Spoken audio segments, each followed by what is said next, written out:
नमस्कार मित्रांनो, महाराष्ट्र शासन निर्णय या यूट्यूब चॅनलमध्ये मी आपले सर्वांचे पुन्हा एकदा स्वागत करतो।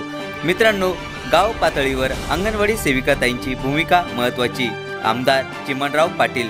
मित्रांनो, नेमकी अपडेट बातमी ही काय आहे ती सर्वच आपण जाणूनच घेणार आहोत। पण तत्पूर्वी जर का तुम्ही चॅनलवर नवीन असाल तर नक्कीच आपल्या चॅनलला सबस्क्राइब करून घ्या, जेणेकरून नवीन व्हिडिओ नवीन अपडेटेड GRE तुमच्यापर्यंत पोहोचत राहतील। तर जराही वेळ न घालवता आपण संपूर्ण अपडेट जाणून घेऊयात।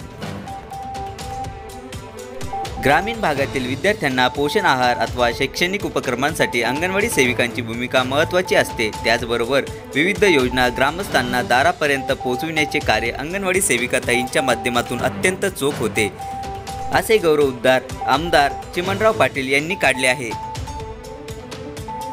शासनाच्या महिला व बालविकास विभागाकडून एकात्मिक बालविकास सेवा योजना पारोळा कार्यालयाअंतर्गत गुरुवारी अंगणवाडी सेविकांना स्मार्ट मोबाईल फोन वितरण सोहळा आमदार चिमणराव पाटील यांच्या हस्ते करण्यात आला। यावेळी गट विकास अधिकारी किशोर शिंदे, विस्तार अधिकारी सुनील पाटील, बालविकास प्रकल्प अधिकारी SR धनगर यांच्यासह कर्मचारी उपस्थित होते।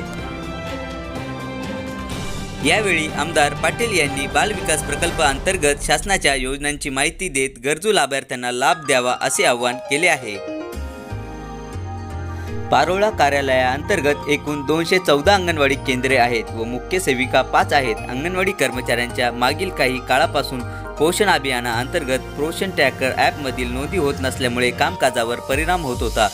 पोषण अभियानाअंतर्गत 2023 ते 24 या आर्थिक वर्षात अंगणवाडी सेविका व मुख्य सेविका यांना सुमारे 219 स्मार्टफोन वितरित करण्यात आले।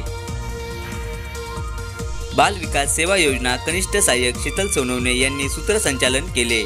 यशस्वीतेसाठी कर्मचाऱ्यांनी सहकार्यही केले। चला तर मित्रांनो, आशा करतो की तुम्हाला ही जी काही अपडेट आहे, बातमी आहे, ही सर्व समजलीच असेल आणि असे जर का नवीन अपडेटेड बातम्या आणि GRE जर का तुम्हाला हवे असतील तर नक्कीच आपल्या चॅनलला सबस्क्राइब करून घ्या, जेणेकरून नवीन व्हिडिओ नवीन GRE तुमच्यापर्यंत पोहोचत राहतील। चला तर मित्रांनो, भेटूयात पुढच्या व्हिडिओमध्ये असंच एक नवीन अपडेटेड GRE आणि बातमीसोबत। तोपर्यंत धन्यवाद।